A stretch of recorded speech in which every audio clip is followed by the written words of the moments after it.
आदाब। सहारा news network में आपका खैर मकदम है। आप देख रहे हैं आलमी सहारा। खबरनामा लेकर हाजिर हूं मैं मुईन शादाब। सबसे पहले एक नज़र सुर्खियों पर।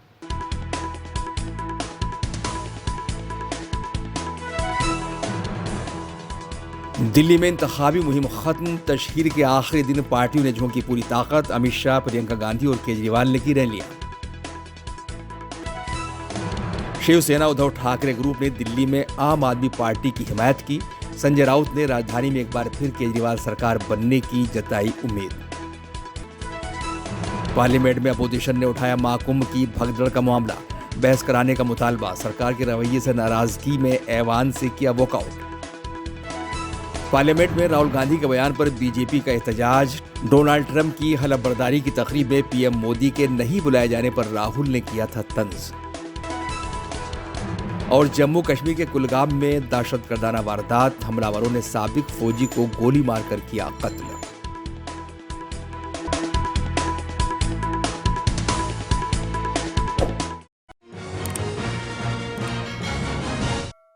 दिल्ली असेंबली इंतखाबात के लिए इंतखाबी मुहिम खत्म हो गई है। इंतखाबी मुहिम के आखिरी दिन पीर के रोज तमाम बड़ी पार्टियों ने पूरी ताकत से अपने उम्मीदवारों के लिए तशहीर की। बीजेपी के लिए दीगर बड़े लीडरों के साथ मरकजी वज़ीर दाखिला अमित शाह ने द्वारका में रैली की।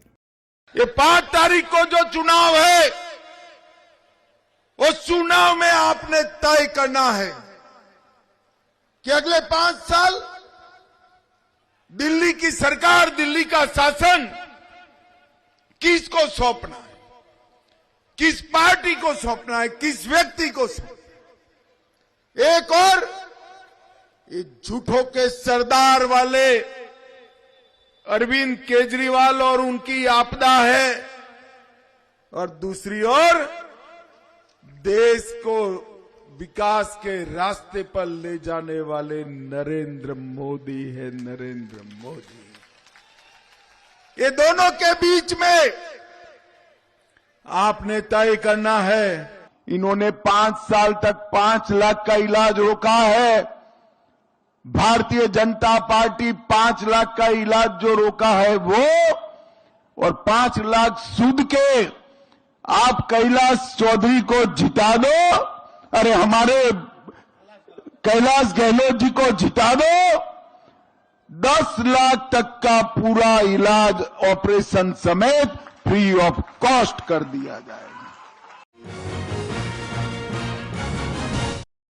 दिल्ली असेंबली इंतखाबात के इंतखाबी मुहिम का आखिरी दिन कांग्रेस के लिए प्रियंका गांधी ने कस्तूरबा नगर में अपनी पार्टी के उम्मीदवारों के हक में रोड शो किया और आवाम से वोट की अपील की। दिल्ली की हुक्मरान आम आदमी पार्टी के कौमी कन्वीनर अरविंद केजरीवाल भी तशहीर के आखिरी दिन पूरे जोश से रैली करते नजर आए। उन्होंने दिल्ली की वजीर आला और कालकाजी सीट से आम आदमी पार्टी के उम्मीदवार आतिशी के लिए रोड शो किया। हमारे साथ जनता की ताकत है, और लोकतंत्र में जनता की ताकत सबसे बड़ी ताकत है। वो लोग कितनी गुंडागर्दी कर लें। मुझे एक बुजुर्ग महिला ने कहा कि बीजेपी के गुंडे आए थे, उन्होंने कहा कि झाड़ू पे बटन दबाया तो हम तुम्हें देख लेंगे। उन्होंने कहा बेटा, मैंने मन में सोचा 5 तारीख को जब मैं वोट डालने जाऊंगी ना, मैं तुम्हें देख लूंगी। तो जनता की ताकत सबसे बड़ी ताकत है। जनता का दिल जीतना होता है, जनता को धमका के वोट नहीं मिलता। दिल्ली में इंतखाबी मुहिम का आखिरी दिन आम आदमी पार्टी के कन्वीनर अरविंद केजरीवाल ने सोशल मीडिया पर एक वीडियो जारी करके अपनी जीत का दावा किया है। जो बीजेपी के अंदर से खबरें आ रही हैं कि वो दिल्ली पुलिस का बेजा इस्तेमाल करने वाली है, सारे कानून संविधान एक तरफ ताक पे रख के दिल्ली पुलिस को पूरी गुंडई पे उतारा जाएगा। ये अपने खूब सारे गुंडों का इस्तेमाल करके लोगों को डराएंगे, धमकाएंगे, सब कुछ करेंगे। लेकिन जो सबसे खतरनाक चीज़ निकल के आ रही है वो ये कि आपके पास आएंगे, खासकर हमारे गरीब तबके के पास, आपको पैसे देंगे और आपको कहा जाएगा, एक डिब्बा लेके आएंगे, कहेंगे इलेक्शन कमीशन से आए हैं और आप अपना वोट इसमें डाल दो। एक कागज़ देंगे, बोलेंगे आप अपना वोट इसमें डाल दो और काली स्याही लगवा लो अपनी उंगली पे और 3,000 रुपये, 4,000 रुपये, 5,000 रुपये ले लो। पहले आपको ये जानकारी दे दूं कि इलेक्शन कमीशन घर जाके वोटिंग नहीं करवाता। इस धोखे में मत रह जाना, ये झूठ है, ये फरेब है, ये धोखा है, ये 420 है। ये जो करने जा रहे हैं ये बहुत बड़ा धोखा करने जा रहे हैं। इन्होंने ऑलरेडी शुरू कर दिया। मुझे कई झुग्गियों से फ़ोन आए हैं कि घर घर जाके कह रहे हैं कि चुनाव के पहले वाली रात को आएंगे, आपको वोट आपके घर पे ही डलवा के लेके जाएंगे। वोट घर पे नहीं डलता, किसी हालत में वोट घर पे नहीं डलता। उनके धोखे में मत आ जाना। वो केवल और केवल आपकी उंगली पे काला निशान लगाने आ रहे हैं ताकि आप वोट डालने ना जा सकें। अगर आपकी उंगली पे काला निशान लगाते हैं तो बिल्कुल मत लगवाना।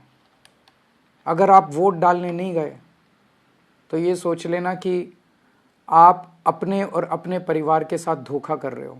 एक तरह से आप अपने आत्महत्या का वारंट लिखवा रहे हो। दूसरी बात, आम आदमी पार्टी ने बहुत बड़े स्तर के ऊपर ये सारी गुंडागर्दी रोकने का इंतजाम किया है।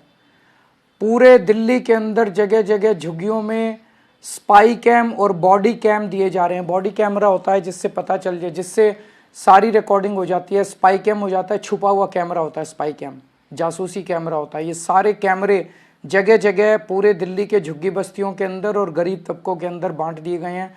वॉलंटियर्स को, कार्यकर्ताओं को और समर्थकों को दे दिए गए हैं।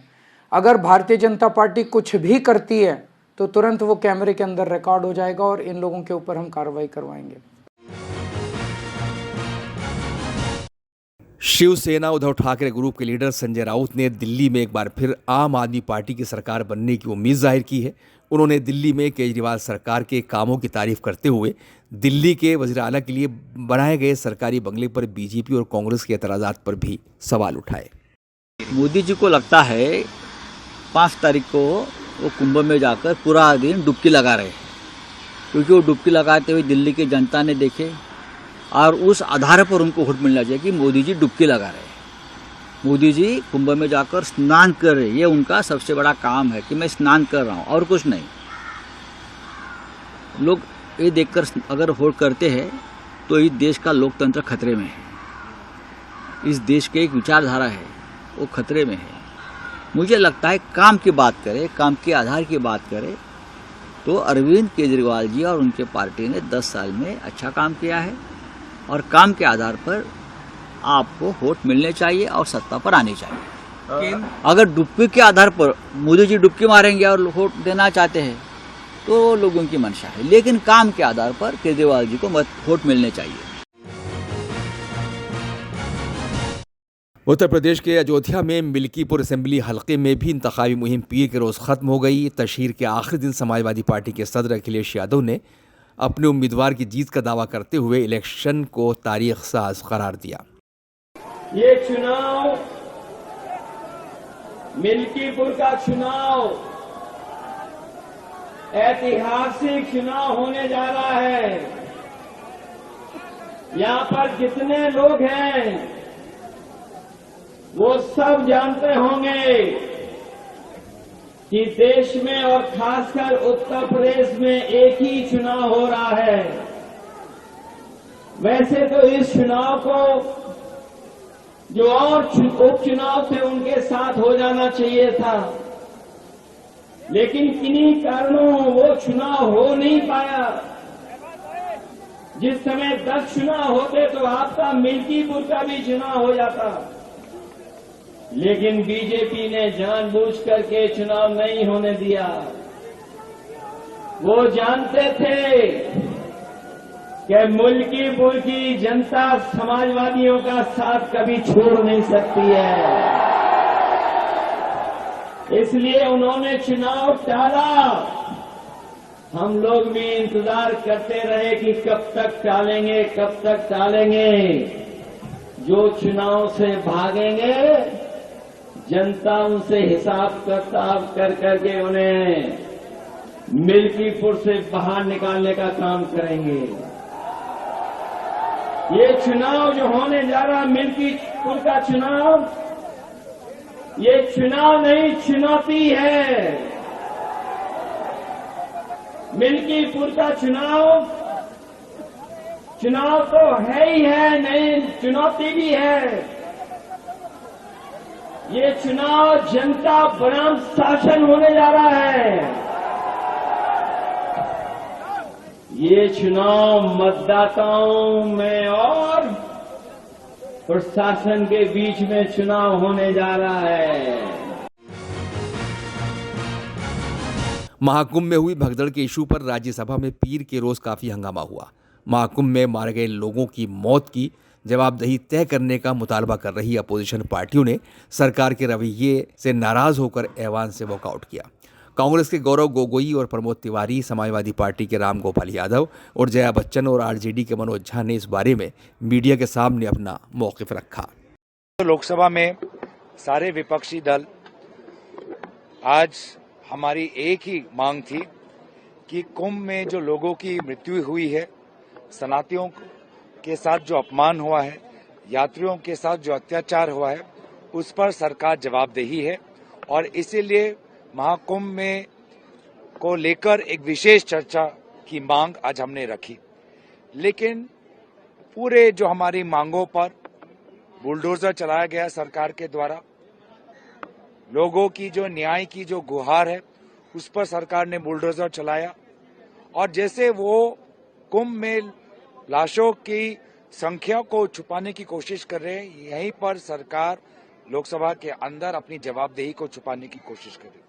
इसको लेकर हमने बार बार विभिन्न प्रकार से हमने बोला कि हमने एडजर्नमेंट मोशन भी दिए हैं। एडजर्नमेंट मोशन पे तो बोलने दीजिए, लेकिन बार बार सरकार से ये सलाह आती है कि आप राष्ट्रपति अभिभाषण पे बोलें।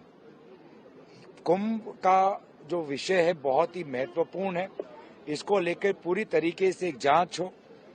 राज्य सरकार के पास अभी क्या तथ्य है, क्या उनकी चूक रही, क्या लापरवाही रही, इसमें मोदी सरकार, योगी सरकार दोनों इसमें जिम्मेवार हैं।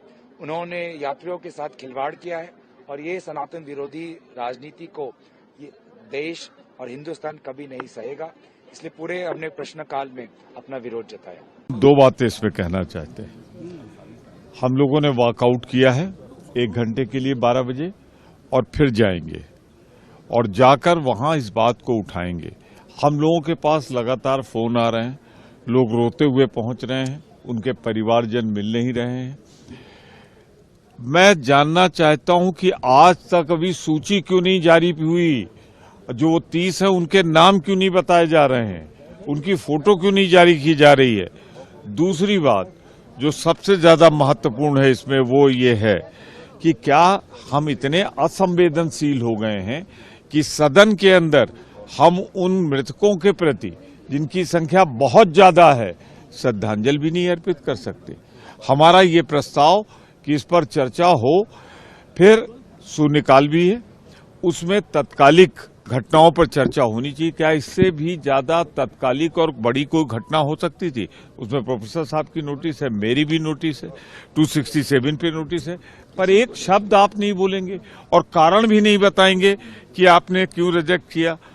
तो हम देख रहे हैं कि इतनी बड़ी, मैं तो कहता हूं कि सबसे बड़ी ट्रेजेडी है ये आज इस शताब्दी की, और इस शताब्दी की सबसे बड़ी ट्रेजेडी पर सबसे बड़ा हाउस, सर्वोच्च सदन खामोश रहे, वहां आवाज न उठे, तो क्या सरकार छिपाना चाहती है?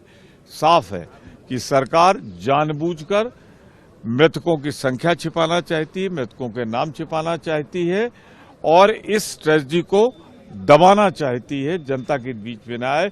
हम संघर्ष करेंगे और तब तक करते रहेंगे जब तक उनको न्याय न दिला ले। जो प्रशासनिक लापरवाही और उत्तर प्रदेश के मुख्यमंत्री के देखरेख में जिस तरह से सारे पुल जो बनाए गए थे उनको बंद किया गया था और केवल अखाड़ों और वीवीआईपी के लिए छोड़ा गया था, जिसकी वजह से ये दुर्घटना हुई। लोगों का वहाँ जो प्रत्यक्षदर्शी हैं उनका कहना है कि हजारों लोग उसमें मारे गए, कुछ लोग गंगा में बहा दिए गए, कुछ लोगों को दबा दिया गया। संख्या 30 से ऊपर न जाने पाए, ये मुख्यमंत्री का स्पष्ट अधिकारियों को आदेश है। लाशें लोगों को नहीं दी जा रही, कह रहे हैं पैसा ले, पोस्टमार्टम नहीं करा रहे हैं, पैसा 15,000 20,000 रुपया दे के कह रहे हैं कि ले जाओ डेड बॉडी यहाँ से, ताकि संख्या में ना आने पाए ये सब।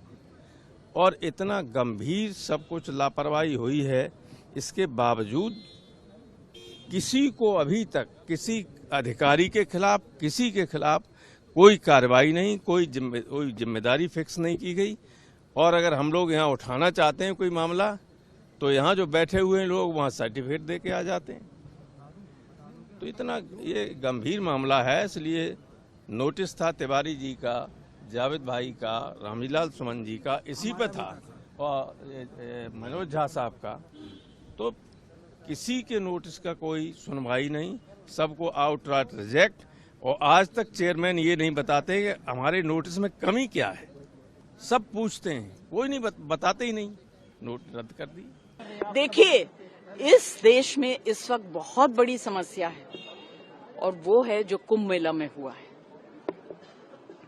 हजारों लोग चले गए हैं, सही नंबर इनको देना चाहिए, और हाउस में इस तरह के दोगले बातें नहीं करनी चाहिए। जनता के सामने बात करिए, सफाई दीजिए। झूठ बोल रहे अरेंजमेंट्स किया, arrangements are only for VIPs, not for आम आदमी। चिंता का विषय ये है कि कितनी जाने गई हैं आप लोग के चैनल भी उसमें परेशान है। सिर्फ हमारी बात नहीं है, पूरा देश परेशान है, अपने लोगों को ढूंढ रहा है। खबरें अपुष्ट आ रही हैं कि पूरी की पूरी ट्रक में मोबाइल फोन मिले हैं, छोड़े हुए, फेंके हुए। तो जाहिर तौर पे उनके ओनर कहाँ हैं किसी को कुछ नहीं पता। खुद सर्टिफिकेट देने में लगे हुए हैं, लोगों से कहवा रहे हैं। संतों के बीच से कोई अगर टिप्पणी करता है कि कमी थी, तो उसको डेमोनाइज करने की कोशिश करते हैं। कुल मिला के ये है कि कुंभ इनसे पहले भी था, कुंभ इनके बाद भी होगा। कुंभ निरंतरता की चीज है, पॉलिटिकल पार्टी निरंतरता की चीज नहीं है। तो इतना सनद रखिए कि लोग अकाउंटेबिलिटी चाहते हैं। आप लोअर लेवल अधिकारियों पर गाज गिरवा देंगे, लेकिन जो कार्ड बांट रहे थे बड़े बड़े रसूखदार लोग, उनकी क्या जिम्मेवारी बनती है? ये प्रश्न सदन के अंदर चर्चा में हो, क्योंकि इतनी जाने जाए और सदन को अनभिज्ञ रखा जाए, यानी देश को अनभिज्ञ रखने की कोशिश है। वज़ीर ख़ारजा डॉक्टर एस जयशंकर ने ट्वीट करके राहुल गांधी के बयान पर एतराज़ किया है। उन्होंने अपने ट्वीट में लिखा है कि राहुल गांधी ने जानबूझकर दिसंबर 2024 में मेरे दौरे अमेरिका के बारे में झूठ बोला है। उन्होंने लिखा कि मैं बाइडेन इंतज़ामिया के वज़ीर ख़ारजा और NSA से मिलने गया था। उन्होंने वजाहत करते हुए लिखा है कि मैंने किसी भी सतह पर PM के लिए तकरीब हलफबरदारी का दावतनामा हासिल करने के बारे में बात नहीं की। कांग्रेस के अरकान ने पार्लियामेंट में राहुल गांधी की तकरीर पर मरकजी वजीर किरण रिजिजू के बयान को नामुनासिब करार दिया है। उन्होंने कहा है कि सरकार के वजीरों को कम से कम राहुल गांधी की तकरीर मुकम्मल होने का इंतजार तो करना ही चाहिए था।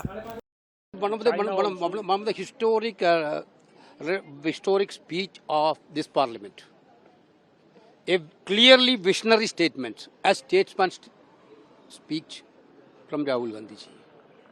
Anybody can blame, but you can see that the way in which he presented the issue of unemployment, the way in which he presented the issue of caste census, exactly the way country needs. Very measured and well-delivered speech. He pinpointed the main crisis in India, which is unemployment. This is the crisis in India. This is the elephant in the room. And his prescription to the government of focusing on production-based manufacturing is the right prescription. I hope the government heeds to it and acts on it. देखिए, अब जो सदन के भीतर हो रहा है ना, ये कभी भी सदन की परंपरा नहीं रही है। लोग व्यंग करते थे, तो मुझे लगता है कि भाजपा वालों को जिन्होंने प्रिविलेज मोशन दिया है, वाजपेयी जी से सीखना चाहिए, नेहरू जी से सीखना चाहिए, इंदिरा जी से सीखना चाहिए, राजीव गांधी जी से सीखना चाहिए था, मनमोहन सिंह जी से सीखना चाहिए था कि किस तरह उनको अपमानित शब्द भी कहे गए तो हंसकर टाल देने का उनका एक तरीका होता था, जो सदन की परंपरा होती है। जहां तक मैडम के खिलाफ प्रिविलेज मोशन का सवाल है, मैं कहूंगी कि हम डरने वालों से है नहीं। आपने 150 सांसदों को बाहर किया, तब हम नहीं डरे। आपने राहुल गांधी जी को डिस्क्वालीफाई किया, तब हम नहीं डरे। अभी ये जो प्रिविलेज मोशन है, इनके पास राष्ट्रपति अभिभाषण में 10 साल की उपलब्धियां नहीं थी, वो गुमराह करने का काम कर रहे हैं। उनकी नीतियां विफल रही हैं, ना बेरोजगारी संभाल पाए, ना महंगाई संभाल पाए, ना महिलाओं की सुरक्षा संभाल पाए, ना हेल्थ सुधार पाए। तो उन सब चीजों को बरगलाने के लिए वो क्या करेंगे? निश्चित तौर से कुछ ना कुछ तो बजट के लिए लोग बोलें कि आप फेलियर है, महंगाई कम नहीं हो रही है, तो कुछ ना कुछ गुमराह करने के लिए तो बातें होनी चाहिए। लोकसभा के leader of opposition Rahul Gandhi ने पीर के रोज पार्लियामेंट में की गई अपनी तकरीर में तेलंगाना को मिसाल बनाकर एक बार फिर जातों पर मबनी मर्दमशुमारी का इशू उठाया और महाराष्ट्र के इंतखाबात में हुई बेजाब्तगी पर भी बात की। What we have found is shocking. Almost 90% of Telangana is either Dalit, Adivasi, backward, or minority. Almost 90%. And I am convinced that that is the story across the country.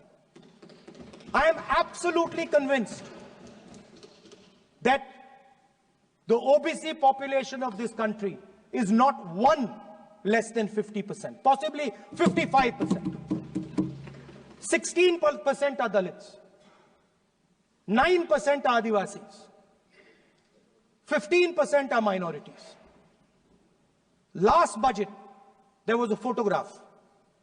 You remember the photograph? Of course. वो मक्खन बांटने वाली, हलवा बांटने वाली photo. मैं हैरान हो गया कि इस बार फोटो ही हटा दी। हलवा खिलाया मगर दिखाया नहीं किसको खिलाया। नेता प्लीज। तो at the center of any new development paradigm for this country, which runs parallel with the production paradigm I spoke of, which works together with the production paradigm I spoke of, is the participation of lower castes, OBCs, Dalits, Adivasis in the wealth of this country. If we look at the largest corporates in this country, they're all owned.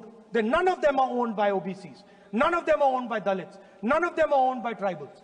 If we look at the biggest media companies that support the Prime Minister, every day we see the Prime Minister's pleasant face, smiling face on these media. None of them are owned by OBCs. None of them are owned by Dalits. None of them are owned by Adivasis. This is the fact. So central to any new development paradigm is the architecture of a new paradigm. And that architecture of the new paradigm can only be built once the caste census is placed on this table. Because once the caste census is placed on the table, we will know exactly how much of this country's wealth, how much of this country's power, how many of this country's institutions are owned by 90% of this country. There are OBC MPs in the BJP. There are OBC MPs in the BJP. There are Dalit MPs in the BJP. There are Adivasi MPs in the BJP.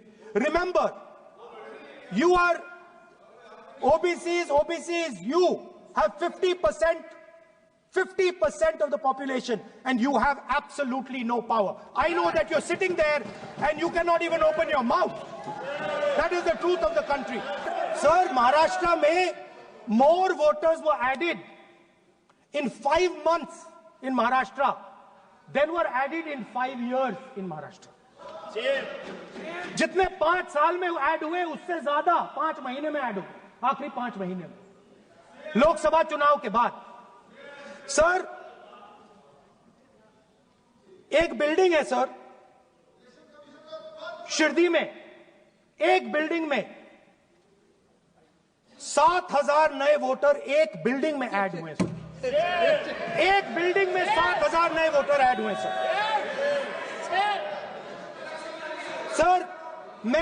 मैं कोई आरोप नहीं लगा रहा हूं, मैं सिर्फ ये कह रहा हूं सर कि इसमें कुछ ना कुछ प्रॉब्लमैटिक है कि हिमाचल प्रदेश जितने बड़े वोटर्स लोकसभा के बाद जादू से आ जाते हैं। अब हम क्या कह रहे हैं, हमने इलेक्शन कमीशन से रिपीटेडली कहा है कि हम आरोप नहीं लगा रहे हैं, आप एक काम कीजिए, हमें लोकसभा की वोटर लिस्ट दे दीजिए, नेम, एड्रेस और इलेक्ट्रॉनिकली दीजिए, और विधानसभा नहीं है। शिवसेना उद्धव ठाकरे ग्रुप की रुकन प्रियंका चतुर्वेदी ने महाराष्ट्र के इलेक्शन की गड़बड़ी का मामला पार्लियामेंट में उठाने के लिए राहुल गांधी का शुक्रिया अदा किया।